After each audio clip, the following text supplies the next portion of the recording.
My name is Robbie Sittel. I'm the Government Information Librarian at the University of North Texas, and I am here to introduce and moderate the next panel, or the first panel, which is titled Preservation of and Access to Government Information and Data Accounts from the Field. As it's already been mentioned this morning, November 9th sort of sent everybody into a panic about government information and data, but there are some of us who have been participating in this realm for a while. So our panel represents both of those aspects. The projects presented today include the end-of-term crawl, work that GPO is doing in the world of preservation, the data refuge movement, and then what's been mentioned this morning, PEGI, the preservation of electronic government information, which is hoping to answer some of the questions that Bernie raised this morning. So our panelists are today David Walls. He is the Preservation Librarian at the U.S. Government Publishing Office. David is responsible for developing strategic initiatives for the preservation and lifecycle management of both tangible and digital federal government information for the Library Services and Content Management Program at the USGPO. Shari Lassiter is the Government Information Librarian and Data Services Librarian at the University of California, Santa Barbara. She currently serves as Assistant Chair-Elect to the Government Documents Roundtable of the American Library Association and is a member of the PEGI Steering Committee. She's also past chair of the Depository Library Council, which serves as the advisory board to the Federal Depository Library Program. And I don't have a bio for Mark Phillips, so I'm just going to say he's the Associate Dean of Digital Libraries at the University of North Texas, and I'm going to hand the mic to him. So I'm going to talk about the end-of-term web archives and the work that we've been doing within that initiative. How many have heard of end-of-term? How many know nothing about it? Sweet, there's some, cool. So this is a project that is actually, it's in its third iteration. We did a 2008 end-of-term web crawl at the transition from the Bush administration to the Obama administration.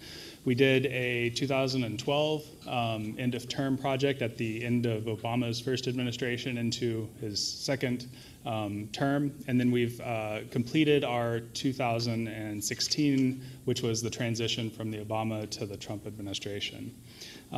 All of this started a long time ago in a far off place. There were a number of us that are involved in this project that are part of the International Internet Preservation Consortium, and one of the really nice things about that group is it meets in all these lovely places around the world at the different homes, of the institutions. But all of the U.S. institutions and the government printing office at the time remotely were all in Canberra, Australia, when we heard that NARA was not going to be doing a full capture of the federal domain like they had done in the 2004 at the end of that term.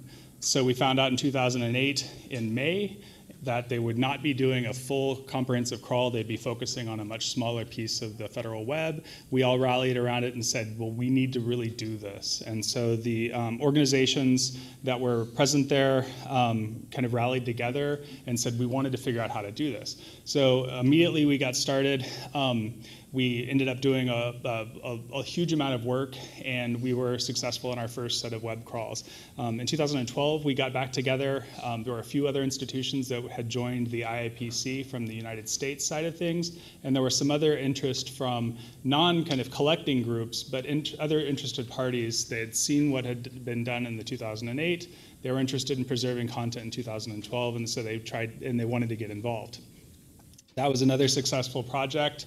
And then kind of moving forward to 2016, an even larger group came together to document the change. In 2012, we didn't know if there would be a transition from one administration to another. In 2016, we absolutely knew there would be. So there was a lot of people that got together and said we really wanted to do this. There were and still are a number of activities that are happening around the preservation of the .gov. A lot of those happen within different federal agencies. Library of Congress has a very strong web archiving program primarily focused around the legislative side of things, but they also do a lot of topical collections and collections around the elections and a lot of other areas. The Government Publishing Office has really ramped up a web archiving, and I will not steal at all any of David's thunder, so it's good. And then NARA actually does a lot of web archiving, primarily around the congressional and the legislative side of things through the Internet Archive. But they also have work with the Cyber Cemetery here at UNT, which is an affiliated archive of the National Archives, for preserving agency, commission, committee websites when they're being defunded, or not defunded, whenever they finished up their work. IA, obviously, the Internet Archive does a huge amount of work, and then there's also other agency-level initiatives. There's actually a group in the federal government that meets to talk about web preservation, as well as groups that meet to talk about ways to improve access, or improve archivability of their web content. So there's a lot of different efforts that are going on. So the end of term is just something that kind of swoops in every 4 years, does its thing, and goes away. Not goes away, but doesn't, goes to sleep. The main goals of the project is when we first did it, we said, what we're going to do is it's going to be for the transitions. Well, as we saw in 2012, there's no way to predict the transition, so we said, well, every 4 years is about the longest period of time we can go without doing one of these. And it's a good big event that we can plan around. We know it's going to happen every 4 years, the election. So we'll just plan to do one of these, whether or not we know there's going to be a transition. The way that we end up doing the crawling, the harvesting does change a little bit when there is a full transition versus a agent or a president that is staying. But that's not a huge thing. The bigger thing is just raising awareness of the need for this kind of work, and then also engaging with researchers who are interested in working with this data after we've collected it. And that's been something that over the time, as 2008 we didn't have a lot of researchers. 2012 we had more researchers. 2016 we have quite a few more researchers that are interested in engaging with this content, even before we've got it completely staged. In a group project like this, there are a number of different organizations that do a number of different things. We end up having 3 crawling institutions. This year, we added a 4th crawling institution. So it's usually the Internet Archive, the Library of Congress, and the University of North Texas that are doing the large-scale web crawls. This year, we had George Washington University, which also helped us to archive the 7,000-plus social media accounts from the federal web, or from the federal government. All of the funding for this is brought to you by no one. And that's not entirely true. It's all brought by the institutions that are saying this is important to our institution. We're willing to carve out staff time, carve out computing infrastructure, carve out storage infrastructure, which you may see in the end is not a small task. Some of the challenges we run into immediately, and these were talked about in the first presentation, is just defining what is the federal web presence. I think a lot of us assume you can just go to the list and these are all the websites that the federal government, and it might surprise you that list does not exist. And it especially didn't exist in 2008. When we compiled our lists, we actually had some of the folks, and even in 2016, we compiled these huge lists of what we thought the federal scope was, and we had a couple of agencies said, we'd really like that list. We have no idea. And that's the most complete list of what exists on the federal web to date. So those are some of the challenges. We also solicited nominations through a nomination tool from researchers, government information professionals, scholars, citizens who wanted to contribute URLs to nominate, and those URLs could be a single PDF or a whole website that they were interested in. We had that in 2008. We had a nominal amount of people that submitted. 2012, we tried a little bit different approach. We got quite a few more. In 2016, it was crazy. Like was mentioned, at the result of the election, there were a lot of people that became really worried about what was going to happen with some of this data. There were initiatives that started, which we're going to hear about later on the panel, and a lot of that fed into a huge growth in our nomination. We had over 10,000 We had over 11,000, those are really small numbers, 11,000 nominations from almost 400 different people or organizations, as these are important for us to save. So it was just a really great way of mobilizing. Some of the challenges of the .gov web that you might not realize. The websites proliferate like invasive species. And as Jefferson Bailey at the Library of Congress pulled for us, or at the Internet Archive, there was actually once invasivespecies.gov, which no longer exists. But they are a species to their own. There's a lot of content that, while it is on the public web, front-facing, there's not actually any access you can get to it. It's the deep web, the dark web, very large military databases, national security databases, and even a lot more mundane stuff than that sounds, that just we don't have access to, but we can get to like remnants and evidence of. There are a lot of initiatives to reduce the amount of websites that were, especially in the Obama administration, there was a big push to reduce the complexity of the federal web. A lot of that was just like, there was just tons and tons, the proliferation of web domains and subdomains, and so unfortunately too many websites.gov did not exist, because that would have been awesome. It was an initiative to go through and reduce the scope. That actually causes a lot of problems, because what's the easiest way? Like when the URL goes away, all that content and the links to that content, if they're not handled well, goes away as well. So in the end, some of the numbers. In 2008, we had 16 terabytes of content that we collected, which was about 160 million URLs and files. That amounts to 4.5 million PDFs.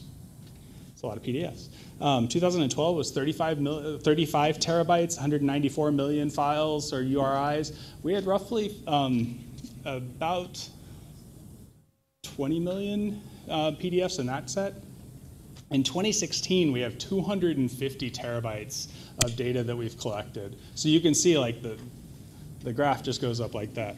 A lot of that is because this is the first time that we tried systematically to archive FTP content, and it's still amazing that the FTP side of the federal data is actually the same size as the HTTP or like the normal web we interact with. We were totally blown away by how much content is still sitting on FTP servers available on the web, but that we didn't know about. So that's over 350 million URIs, and we have something close to 70 million PDFs in that data set.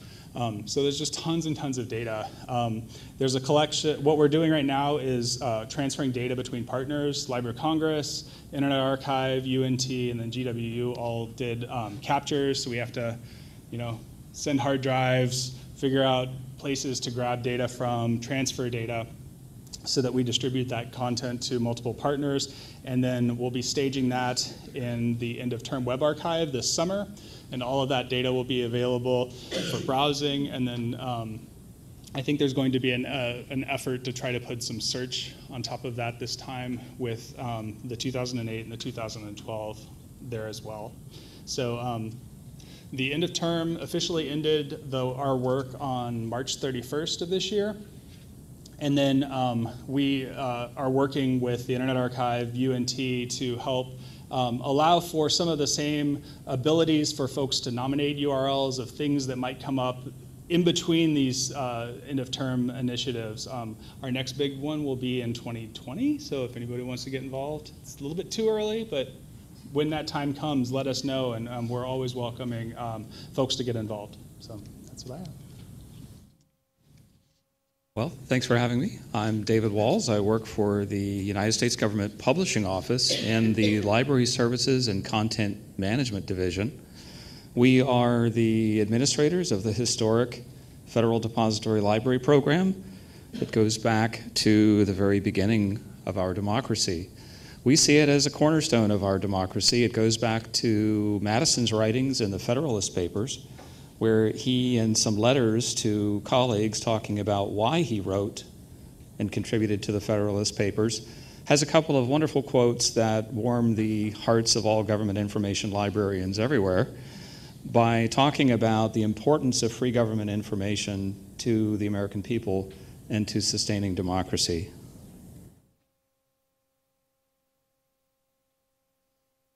Both of these quotes, I think, are even more appropriate given some of the concerns we have about information being removed from the public access, of concerns about what it truly means to have free government information continually available.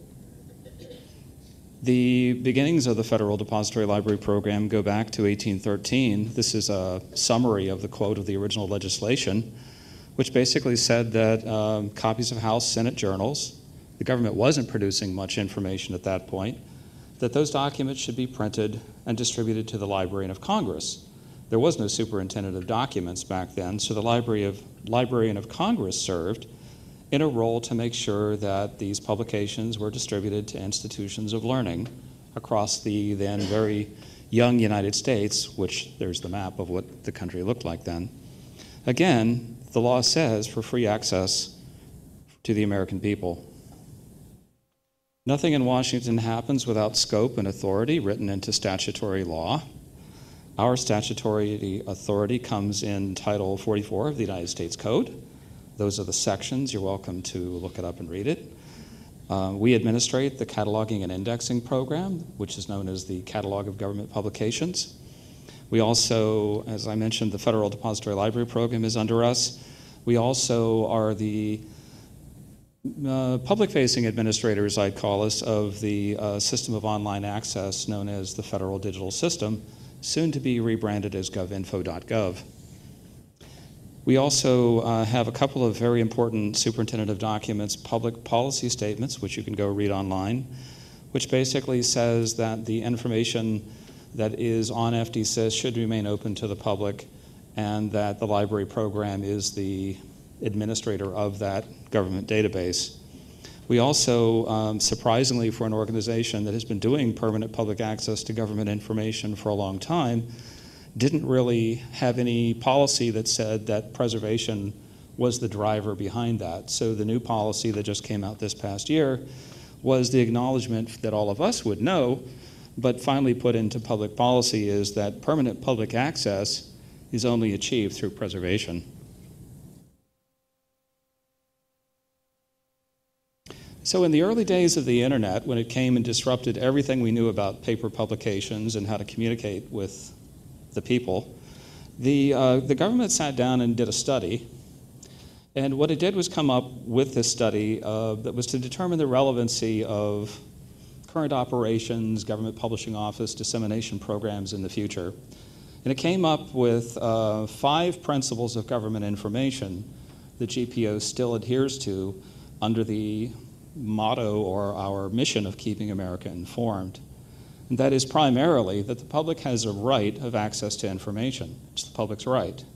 In order to maintain that right, the government is responsible for disseminating that information, for maintaining its authenticity, and for preserving it, and to making sure that it stays within the public domain. When I came to GPO just a few years ago, one of the things that I recognized very quickly is, as the group's first preservation librarian in the agency, that the preservation challenge is too big for one organization, one group of people in our small staff to be able to do it. So we took a page out of the ideas and commitment behind what's known as collective impact. And you can see the quote in the Stanford Social Innovation Review, which we've tried to do a lot of outreach to people that have an interest in preserving government information, and to employ some of the principles of collective impact so that a group of actors from all sorts of different sectors around the common agenda of preserving government information can participate in solutions to the problem. We looked at different models for preservation, and it became clear to me that a lot of preservation activities were going on out in individual federal depository libraries and in partner organizations, but these preservation efforts were not really known in any kind of greater context. So we came up with something that would set up a collaborative network where the FDLs would have no additional responsibility but that would leverage the activities that they were already doing to preserve their own collections. That what GPO would try to do is to take those local efforts and give them a national context and a greater meaning and promote them. And to try to seek partners to help libraries and GPO accomplish the mission of keeping America informed and the public information publicly accessible. And of course, everything we do has to be within statutory and regulatory guidance. So we called this the Federal Information Preservation Network. We came up with these partner areas, and we've had a fair amount of success in getting things off the ground. The Preservation Stewards program portion of the partnership group has really taken off. UNT was the first digital partner. They have been leaders for a long time and well known in the community as digitizing and harvesting web content. And I believe they're also digitizing pretty much everything in their GovDocs collection.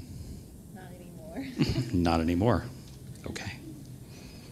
But they have contributed a huge amount of to online digitization content with the Cyber Cemetery and the End of Term, all of fantastic digital initiatives. Mark was talking about the elusiveness and the fragility of federal web content. We were harvesting content, we've been harvesting content probably since the beginning of the internet, when federal publishers discovered that you didn't have to pay GPO to publish things in paper, you could just put your docs on the web for free. So we've been harvesting those PDF publications off the web, but with the transformational and dynamic nature of the internet, very few publications are PDF anymore. The website itself, in all of the HTML structure and all of the coding, became the publication. So we reached out to the Internet Archive and developed a presence and brought in the Archive-It system for something that we're calling the FDLP Web Archive. We have right now, as of today, I think 10 terabytes of data that are federal websites and publications on websites that we've harvested. We've got an increase in our funding for that program and in staffing, and we hoped by the end of the year to have a couple of terabytes more. The wonderful thing for us is that we've noticed that other federal agencies have been citing this resource as the reason that they don't have to archive their own material because GPO is doing it for them and maintaining this content. Everything, all of the content that we do harvest in our commitment to cataloging and indexing is actually cataloged and fully accessible through the catalog of government publications.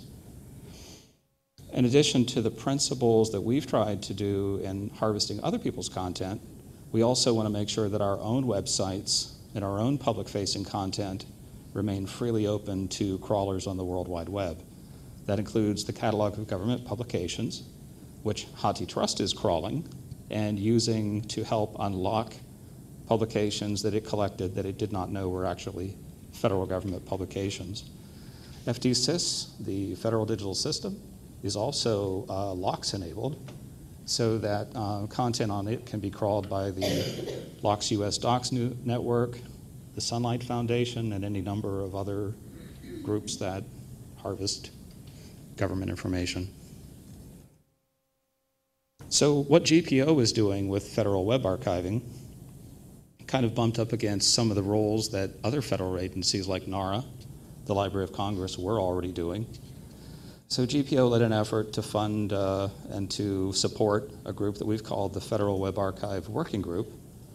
The link in the slide is from a February 2015 article in GPO, Library of Congress's blog called The Signal, just talking about the importance of this group.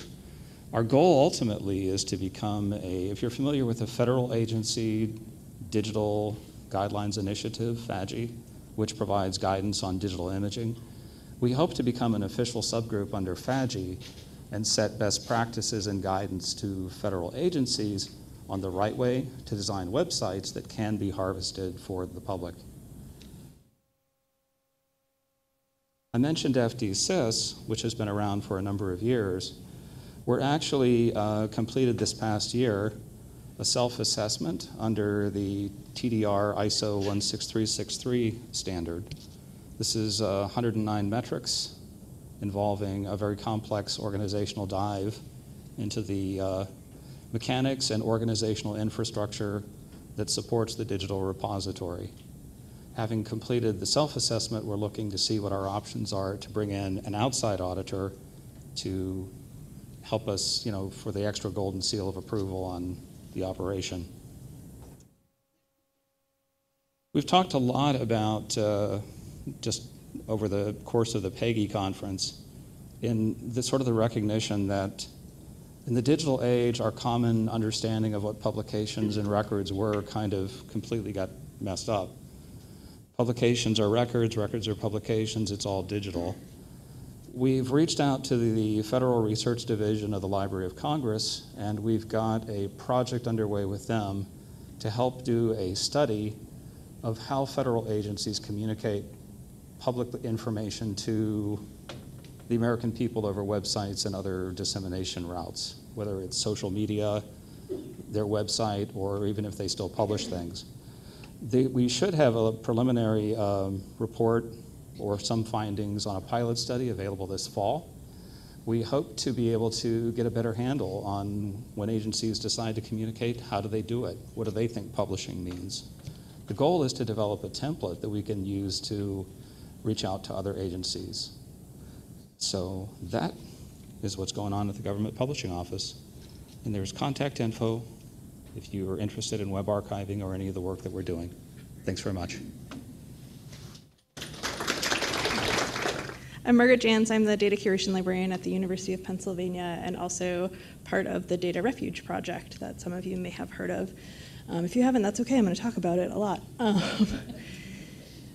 We often are called or told or talked about as being a project that looks to make copies of federal environment and climate data, which is true, but sort of glosses over when I was thinking about the title of this panel and how it's the preservation of and access to government information. What we really have been trying to do with Data Refuge is preserving access to this information. A lot of the government agencies that we've talked to have really beautiful backup and preservation systems in place should something happen to what they call the golden copy of their data. However, if something happens to the agency, that's when we're in trouble. That's when access is going to be a huge problem. So we really kind of think about what we've been doing as trying to come up with like a backup steward of the data, or a data godparent, if you will. So I'm going to start by doing a little bit of history of Data Refuge. This project came out of the Penn Program for Environmental Humanities, which is a great program, and some of the fellows were coming up with their project for the semester right after the election and decided that they were concerned about this data that they use for their research. They remembered during the George W. Bush administration how some information was made very difficult to access, how EPA libraries were shut down, books were literally thrown away. And they knew about the Stephen Harper administration in Canada and how there was a muzzling of scientists and access to scientific information from the government became extremely difficult during that time. And throughout history, there are many examples of administrations and regimes whose ideas maybe were not backed up by data and information that was available, so they decided to make it hard to see that information that kind of proved them wrong. So they decided that they needed this information to do their research. They didn't want to lose access to it. The director of that program, Bethany Wiggin, in her great wisdom, came to the libraries as she recognized that this was going to be a really big job that libraries should be involved with. And we started talking about not just the political vulnerabilities of this information, but the inherent vulnerability that born digital information has. Anything that is only online has vulnerabilities. It can easily go away. It can have bit rot. It can have reference rot. There's all sorts of things that make this data really vulnerable, aside from just the political climate. And so we came with that knowledge. The fellows came with their incredible knowledge and understanding that this data isn't just used for climate modeling. It's not just used for when we think of like scientists in lab coats or out in the field. It's used by city planners and community planners and architects and people who make decisions about things that affect us on a daily basis. So they really understood that piece of it. And together we started thinking about how can we preserve the access and also advocate for this data and tell the stories about how it does affect our lives on a daily basis. And we also, as librarians, wanted to really educate the public, take this moment and the interest that had been driven by this effort to educate people about data literacy, data management, all of these issues that we care so much about. So we decided to have an event. And in mid-January, we had Data Rescue Philly, where we came up with different paths to meet these different goals. So we had a data archiving path. We had a path for people to nominate things to the end of term harvest. We also had paths for storytelling so that we could do this advocacy piece. And since then, that was January 13th and 14th. Since then, there have been about 50 data rescue events all over the country doing all of this work. And each of these events tends to have between 50 and 100 people at them. Thousands of people over the last several months have gotten involved with this. And it's been amazing to watch. There's one tomorrow in Denton, if you want to come. It's been amazing to watch, and we've rescued about 300 data sets so far. We've maintained access to 300 data sets in our repository. But what we were thinking about throughout this process, even when we were developing our workflow, is that we wanted to create refuge for this data. And while we've done a good job, what we've really created is a zoo. It's a really, really nice zoo, but it's not a refuge, and it would be better to see this data in its natural habitat. So we've been thinking about how we could do this more sustainably. As libraries, we were thinking about creating a network of libraries to sort of back up this data, to sort of reboot the, I get this acronym wrong all the time, the Federal Depository Library Program, FDLP. We're kind of thinking about a reboot of that and thinking about how we could maybe sustain these efforts and do it more programmatically. And in the meantime, we started talking to a whole bunch of different efforts going on around the country. We talked to people at data.gov, we talked to people at the California Digital Library, we talked to Mark Phillips, we talked to all these people who are doing things in this area. We also talked to people at government agencies, people at NOAA, people at NARA, people all over the place, people who wanted to remain anonymous. We talked to a lot of people, and we found out that not only have libraries been thinking about this issue for a long time, not just starting in January, people have been thinking about how do we save access to this government information. And it hasn't just been libraries, it's been all these other efforts, all these different communities, the government agencies, data centers, people in the open government, open data world, all these people, and nobody has solved it. People have been talking about it for years, but nobody's come up with a solution. And we figured out by having all these conversations that one of the main problems is that we're not talking to each other. So we've all been attacking these small pieces of the problem and not solving it, or solving a small piece of it, but not the greater problem. So we had this idea to bring all these people together into a room. We realized we couldn't have just a network of libraries. We needed a Libraries Plus network of all these different stakeholders, journalists, people who work with data, hands-on, archivists, other advocates who work not in the government, but adjacent to the government. So many people, and we decided to bring them all together. And we did this last week, actually. We had our big meeting where we brought all of these people together to talk about what the problem is. So we realized we actually can't even come up with a solution until we understand the problem associated with creating and maintaining access to government information. And at that meeting, we mapped the problem. And as you can see, it's kind of complex. It's a really big problem. The problem is real, it's very complex. And as I said, we have all these different stakeholders trying to tackle parts of it. And that's really good in some ways and really challenging in others. We have a lot of communication challenges that we're still trying to overcome. But I think we can get there if we start listening to each other. We also have different priorities because we have different different groups with different needs. And that's okay, as long as we're all sort of working towards these same goals, which are really the same goals that Data Refuge had at the beginning, which is to create those data godparents, to tell stories, and to create this vibrant community that cultivates new experiments, cultivates new ideas, and new partnerships. And the question we get asked all the time, I'm going to end my talk by sort of a call to action, is what can you do to help with this project? People really are motivated to be involved, and that's awesome, and we want them involved. And our advice to everyone is to do something, because we don't know what really needs to be done. So we just encourage everyone to go out and really think about what is important to your community, how can you support what's important to your community? What would it mean to do this kind of work? What would it mean to archive government data at your institution, or to otherwise encourage maintained access, sustained access to government information? These are a couple of examples or representations of examples of libraries we know about who are doing this kind of work. OSU is looking just specifically at marine and fisheries data. That's Oregon is the O. And University of Pittsburgh is looking at their regional data center and or the Western Pennsylvania Regional Data Center and other local data activities in their area and how they can support that.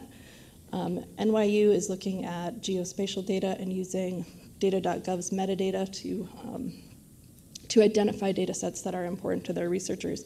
So there's no one package of things that you can do. We just really want everyone to talk to each other and to start trying to do something.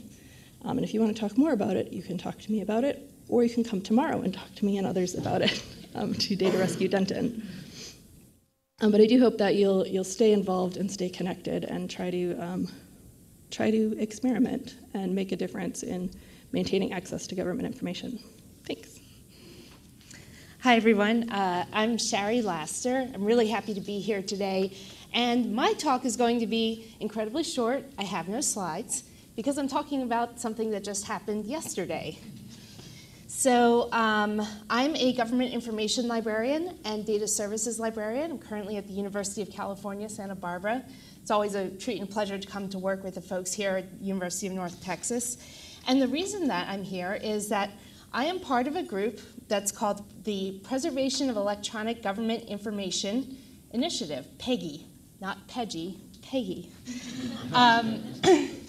So as a government information librarian, issues concerning access, preservation, and reuse of government information sources of all types, all formats, all origin locations, all final resting places. It's been a professional concern within my community since as long as we've been a community, which dates well back to the 1960s and earlier. This is a long-standing professional subset, shall we say, subset of interest within librarianship. At the same time, I'm really glad that Mark and David and Margaret have spoken before me because they've really laid out what the challenges have been that are mounting to our ability to serve our different user communities with government information content. So beginning in summer 2015, there was a group that started to discuss what can we as libraries and other institutions do to start building better relationships and do some concrete work that can move forward the agenda for preserving specifically born digital government information. Specifically, we do a lot of talking at the federal level, but this kind of interest applies to all different levels of government information, particularly here in the US, particularly state government, local government information as well. So those conversations were convened by Dr. Martin Halbert and others to start to look at what this landscape is. And very early on, this group also included the Center for Research Libraries, who's been a really strong partner in terms of framing the work that needs to be done in terms of the libraries that need to be using it. So they had some meetings, they had some discussions. There was a panel at the fall 2015, right? 2016, am I off a year? Yeah. Depository Library Council meeting, which had Robbie, Sittel, and who's a government information librarian at UNT. David was on that panel. James Jacobs from Stanford University. So this kind of got a lot of conversations going and a lot of people interested in how can we do this work. So fast forward to last April, this group met in as part of the Coalition Network Information meeting to start to discuss strategies to understand what the problem is from our perspective and then what might be some approaches to dealing with it. So I came in to the group in December 2016, another meeting, again sponsored by Coalition Network Information, and we had this day-long brainstorming event where, a little bit like in a different environment, a lot like that brainstorming document that Margaret showed us, what's the problem? Well, we kind of talked about what do we see as from the library's side as some of the issues and some of the needs, and where are the gaps? What is it that makes this work so challenging to all of us, and what can we do as government information librarians and other people who are really interested in this work to bring things forward? So that's fast forwarding through to yesterday. So our meeting included, of course, Martin Halbert and Robbie Sittel from University of North Texas are leading this project team. We also have representation from me, University of California, Santa Barbara. Scott Matheson. Scott is from the Yale School of Law Library. Who else is here today? Oh, Linda. Linda Kellum is from University of North Carolina, Greensboro. And of course, from CRL, we have Bernie Riley, who is providing both his knowledge of this work and also a lot of logistics support as part of our group.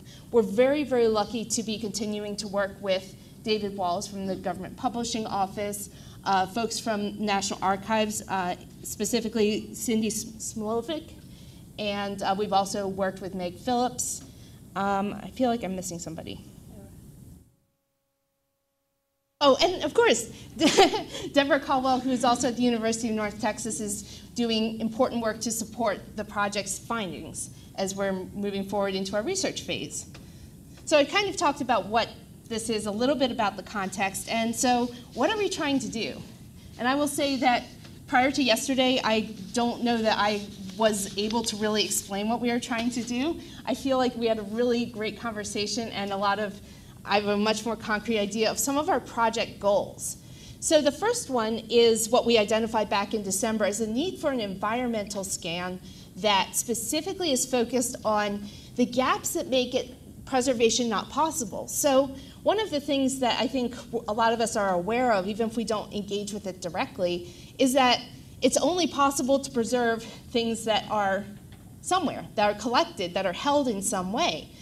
One of the major challenges with the changing nature of the dissemination of government information is that a lot of it doesn't get captured in the nets that had worked for generations and generations in the print environment. So we're aware of a lot of these gaps. GPO and other groups have done a lot to navigate that space. Of course, the Internet Archive, the end-of-term crawl project in general, does a lot of capturing of things that are in some ways in gaps. And then, of course, content that goes to the National Archives through the record scheduling process that also captures plenty of content. What we don't know are where are these gaps, both in the capture of public information and where it ends up staying in order to be preserved, and how do these gaps arise, what can be done to mitigate them, either at the agency dissemination level or from the perspective of those of us who are doing collecting work. So the environmental scan part of this project includes Robbie and Deborah, for example, are going to be going to Washington, D.C. and actually conducting focused interviews with federal agency stakeholders, both within GPO and NARA, the Library of Congress, but also within specific agencies to try to understand what is this framework of the legal authority and the guidance that they have and they follow. How does that look from the internal perspective? What are the steps? What is the scope of the work that these agencies are able to do under the mandate that they have, with the funding that they have and the personnel that they have? At the same time, we are also going to be doing an environmental scan of the network for where these things end up. So where is government information as we might define it, being collected and being made available to the public in different ways.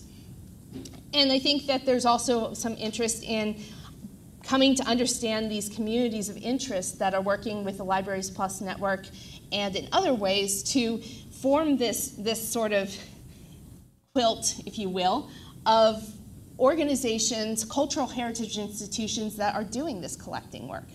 So that's a big part of what I think this will be happening over the coming months for this project. We also have a component of outreach and education that is really going to be driven in a lot of different directions. I mean, one big piece of it is community engagement. We know that just from the last 6 months, we know how much interest, excitement, passion, and concern there is surrounding the collection and long-term access to government information. So this project is incredibly timely from that perspective. We have a great opportunity not just to talk about the work that's being done, but to really understand what needs and opportunities are for future collaborative work, for other kinds of projects, and for better understanding the community of users that each of us are trying to serve. We also want to find ways to work in a really positive, collaborative way with information producers. So if there are ways that we can help them understand how their data and their content is being used, for example, in academia, but potentially in other venues as well, you know, everyone that I've worked with within the federal government, they're incredibly passionate about their mission. They want to be able to do really excellent, amazing work, and they are. And looking for the opportunities for us to both understand that work better, communicate with our community that work, and then also help them see our work and see how it fits with theirs. That, to me, is a great opportunity that this project has. So I think that I want to wrap up right now because I want to leave plenty of time for questions for all the panelists. In terms of project next steps, we are going to be meeting at the Center for Research Libraries as part of the American Library Association annual conference in June. And at that point, I think we're going to be discussing our progress with these components of the environmental scan as they're starting to come together, and start looking at some of our outreach components as well. We will also most definitely be at the Fall Depository Library Council meeting in October in beautiful Arlington, Virginia. And I think that we'll having conversations within the government information librarianship community. But I think all of us are really interested in taking these conversations outside of the same old players, the same people who've been doing this work for a long time, because there's a lot to learn. There's a lot of opportunities for us to be connected better, both in terms of our work and our understanding of the work that we do.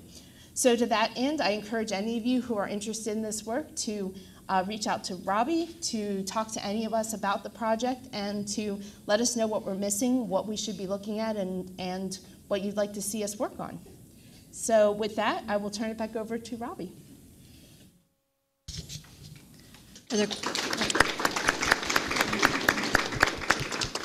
Do we have questions for any of our panelists from the audience? Please. I have a question for Shari. I'm curious what kind of data you're talking about, which is this gap in government data. Could you give a specific example of something like that? No, because that's part of what we're trying to find out. And we're trying to not duplicate what Data Refuge and Libraries Plus is doing, but to complement their efforts as well so that we have a better understanding of what isn't being collected by our federal partners or other initiatives. So, yeah. Add to it.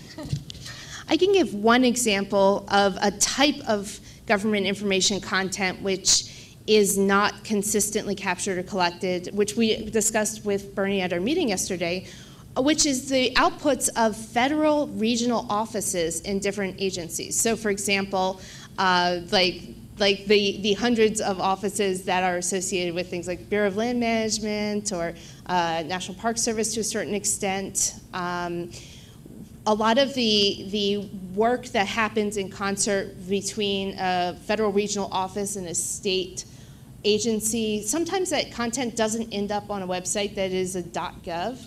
And so while those individual URLs might be identified and nominated for a major project like the end-of-term archive, in the longer run, looking for ways to enable or to encourage libraries, say, to build collections of that content is, from my perspective at least, a big part of what we would like to do for the longer term.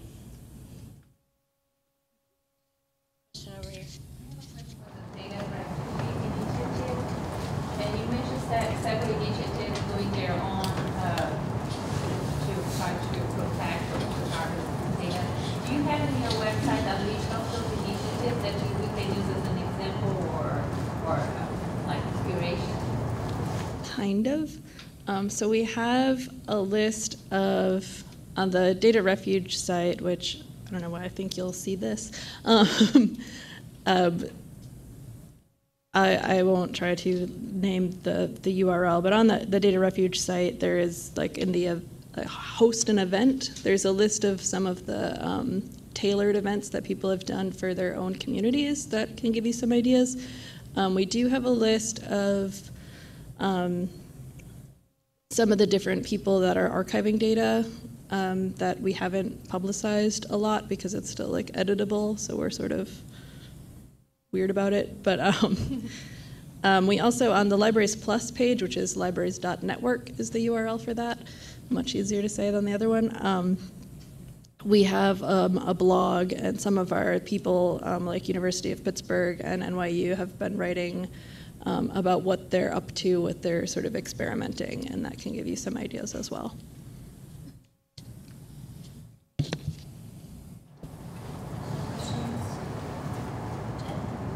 I was wondering about the end-of-term calls.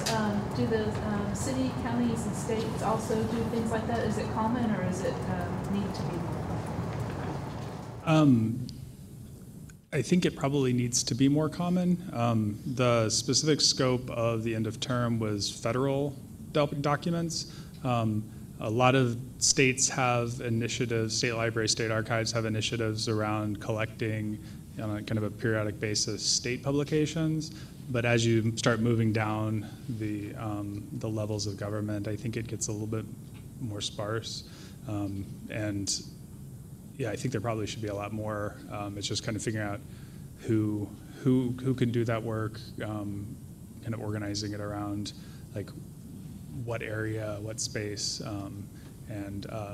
but yeah, like in Texas, we have the Trail program through the state library, which harvests state publications or state websites, and then other states have those. But I'm not aware of as many county and city level things.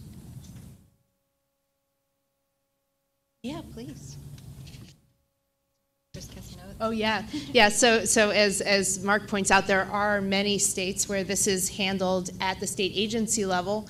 California is not one of these states. The state of California, California State Archives and the California State Library do not do web archiving. So right now that's being handled by a group of, it's funded by the University of California system, California Digital Library, with participation from Stanford University.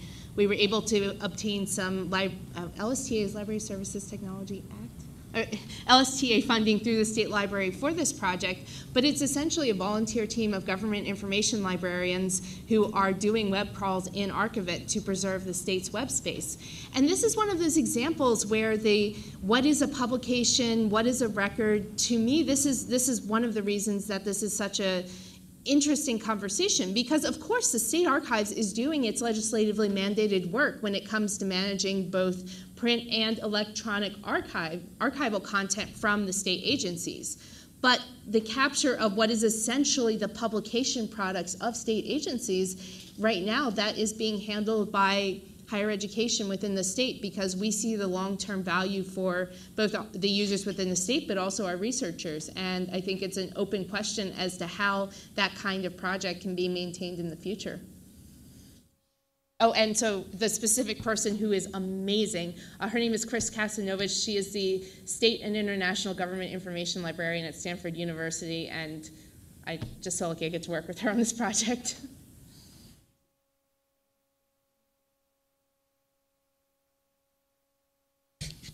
Last call?